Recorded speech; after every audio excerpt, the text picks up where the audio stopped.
SB নিউজে স্বাগত। চলে যাব আজকের দিনের একটি গুরুত্বপূর্ণ সংবাদে। মারধর, তোলাবাজি, কাটমানি নেওয়ার অভিযোগে গ্রেপ্তার করা হলো মেদিনীপুর শহরের 19 নম্বর ওয়ার্ডের তৃণমূল কাউন্সিলর তথা প্রাক্তন শহর তৃণমূল কংগ্রেসের সভাপতি বিশ্বনাথ পাণ্ডবকে। বিশ্বনাথ ছাড়াও গ্রেপ্তার করা হয়েছে তার ছেলে প্রসেনজিৎ পাণ্ডব ও তার ভাইপো রঞ্জিত পাণ্ডবকে। আজ সকালে মেদিনীপুর কোতোয়ালি থানার পুলিশ তাদেরকে বাড়ি থেকেই গ্রেপ্তার করে। ধৃতদের আজ মেদিনীপুর আদালতে তোলা হয়।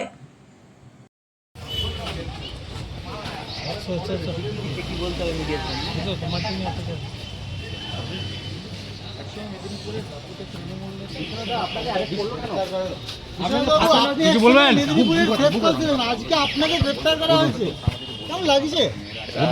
সময় খারাপ আছে। সময় খারাপ কেন গ্রেপ্তার করলো আপনাকে? এখন ধরুন বাড়িতে হেরে গেলাম, বাড়িতে বসে মারলো, আমাদের এগেনস্টে কেস হলো, আমরা অভিযোগ করলাম, সেটা কিছু হলো না। কিন্তু তৃণমূলের আমলে তো বিশ্বনাথবাবু আপনারও একাধিক কাণ্ড ঘটেছেন, কিন্তু কোনো তো ব্যবস্থা নেওয়া হয়নি। আমি কোনো অন্যায়ের সঙ্গে কোনোদিন থাকিনি, আমি কোনোদিন কোনো অন্যায়ের সাথে থাকি না, ঠিক আছে? বাড়িতে বসেছিলাম, পরাজয় হয়ে গেছিল, এসে বাড়িতে মারলো, অভিযোগ করলাম, হসপিটালে চিকিৎসা করালাম, আমার স্ত্রীকে মারলো, আমার বৌমাকে মারলো। আজকে আবার